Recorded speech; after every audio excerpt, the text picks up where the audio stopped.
महाराज श्री को प्रणाम करते हुए श्री बागेश्वर धाम के महाराज जी को निमंत्रित करता हूँ।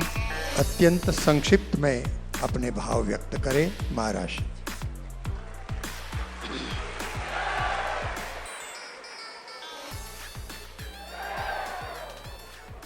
श्री सीतानाथ समारंभां श्रीरामानन्दाय मध्यमाम् अस्मदाचार्य पर्यन्तां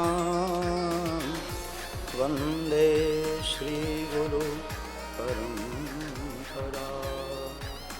तुलसी सीताराम रटो हिय राखो विश्वास, कबहू बिगड़त ना सुने रामचंद्र के दास।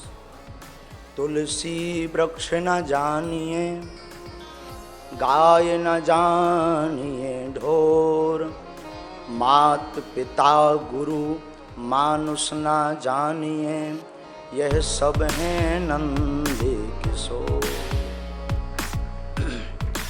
हरिशरणम। व्यासपीठ पर विराजमान पूज्य बापू के चरणों को साष्टांग दंडवत प्रणाम करते हैं।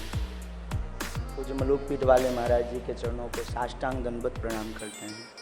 यहाँ विराजमान आप सभी संत जनों को, विद्वत जनों को बारंबार प्रणाम।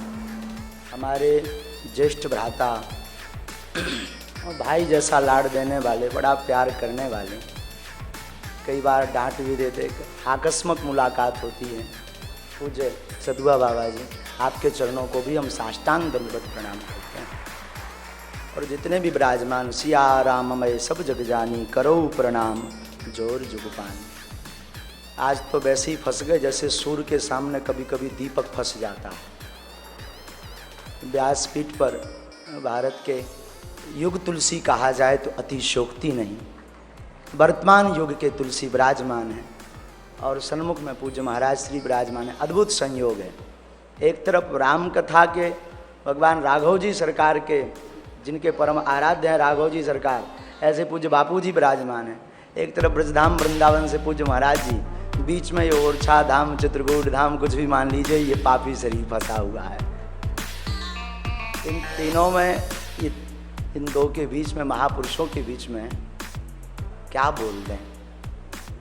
बापू की रहनी और कथा के भाव को देख करके लगता है व्यास की रहनी हो तो पूज्य बापू जी की बात ही हो।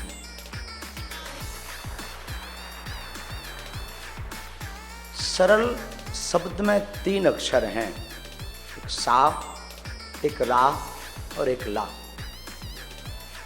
सा से होता है सीता, रा से होता है राम, ला से होता है लक्ष्मण। जो ये तीनों जिनके अंदर विराजमान हो जाएं वही सरल बन जाता है, और जो सरल बन जाता है उसके भीतर तीनों विराजमान हो जाते हैं।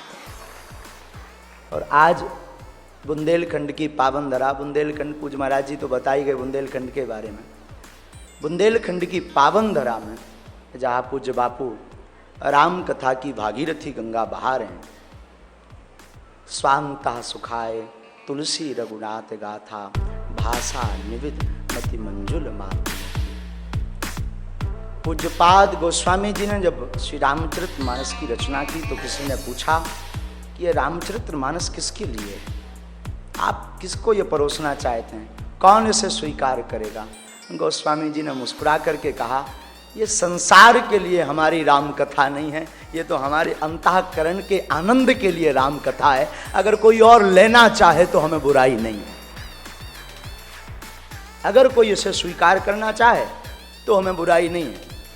ऐसी राम कथा पूज्य बापू भी, कभी कभी हम बापू के भाव को देखते रहते हैं, कभी कभी टीवियों में देखने को होता। एक बार तलका जड्डा में भी पूज्य जोशी जी के माध्यम से दास का जाना हुआ, तो बापू की जन्मस्थली जहाँ बापू विराजमान रहते हैं, वहाँ भी हमने जब नज़दीक से देखा तब यही देखा कि बापू भी अपनी कथा जगत को रिझाने के लिए नहीं करते हैं, स्वांता सुखाए, सुख के अपने अंतरकरण के आनंद के लिए करते हैं। क्योंकि आपने पहले ही कह दिया था कि कम शब्दों में वाणी को विराम करना है, तो हम बापू के चरणों में यही निवेदन करेंगे कि कभी समय मिले बापू तो बागेश्वर बालाजी के दर्शन करने भी पधारना। हमारी सामर्थ्यता तो नहीं है बुलाने की कभी, लेकिन लोक व्यवहार में यही कह सकते हैं, आप तो हनुमान जी के साथ सदैव रहते हैं, हनुमान जी आपके साथ रहते हैं। कभी बागेश्वर वाले बालाजी अगर आपको अंतर मन में प्रेरणा देवें तो ज़रूर पधारना। तो ये चाह है, चाहे तो बढ़ती रहेगी। अभी हम बुलाने को कहेंगे, फिर कथा को कहेंगे। हाँ हाँ, न जाने क्या क्या कहेंगे। एक महापुरुष कहते थे, चाहे पैसों से आनों में आती रही, चाहे आनों से रुपया बनाती रही, चाहे रुपयों से नोट बुनाती रही, चाहे नोटों से कोठी चुनाती रही, चाहे कोठी में मोटर मंगाती रही, चाहे मोटर से होटल में जाती रही, चाहे होटल में बोतल खुलाती रही, चाहे क्या क्या न करती कराती रही। चाहे पाली जिन्होंने वो पीले हुए, चाहे छोड़ी जिन्होंने वो रसीले हुए, चाहे जी से लगी जी जरा हो गया, चाहे हरी से लगी जी हरा हो गया। अब एक ही चाहे हमको चाहिए, वो अगर चाहे तो फिर क्या चाहिए। हनुमान जी चाहे तो क्या चाहिए। तो हम तो यही कहेंगे जो हनुमान जी चाहें। और बापू के लिए हमारे पूज्य दादा गुरु का एक श्लोक है, अगर बापू की आज्ञा है तो सुनाऊं। बापू आप चाय के बड़े प्रेमी हो, हमारे दादा गुरु भी बड़े प्रेमी थे, मिलती जुलती है। 40 चाय के पहले उनका श्री गणेश नहीं होता था। 40 से कम हो तो वो सोचते थे कि आज हड़ताल है। तो उनसे बोला जाता था कि नहीं नहीं दूध नहीं है। तब उनसे कहते थे कि इतनी चाय क्यों पीते हो। जिनकी शरण में ये दास रहा, जिसके कारण ये दास आपके सामने खड़े होने लायक बना है, या जिनके कारण इस दास के मुख में वाणी की सामर्थ्यता है, वो दादा गुरु कहते थे, केटली गर्भ संभूतम शक्कर पत्ती मिश्रतम कप मध्य विराजते देवी ओम चाय चंडकाय नमो नमः। तो हमें खबर आई कि ऐसा हम गाड़ी में आ रहे, तो पता नहीं कोई भीतर से कह रहा था कि बापू के पास जा रहे हो, ये श्लोक चढ़ा के आना अपनी तरफ से। हमने कहा अगर ना चढ़ाऊं तो, बोले आकर के फिर मार चमीटा लाल करूंगा। अरे हमने कहा सॉरी बाबा, मैं जाके ही बोलूंगा, माइक ना भी मिलेगा हम जबरदस्ती छीन लेंगे। कहेंगे बापू बेट, केटली गर्भ संभूतम शक्कर पत्ती मिश्रतम कप मध्य विराजते देवी ओम चाय चंडकाय नमो नमः। इसका मतलब ये भी है कि बापू कभी मौका मिलेगा तो हम चाय पियेंगे आपकी शीत प्रसादी के रूप में। हम प्रणाम करते हैं, ज़्यादा बहुत समय ले लिया, क्षमा मांगते। जो भी वाणी से दास के द्वारा धृष्टता निश्चित है, मूर्ख आदमी है, पढ़े लिखे हैं नहीं, गाँव के गवार हैं बापू, मूर्ख आदमी नालायक हैं, कौन पढ़े लिखे हैं।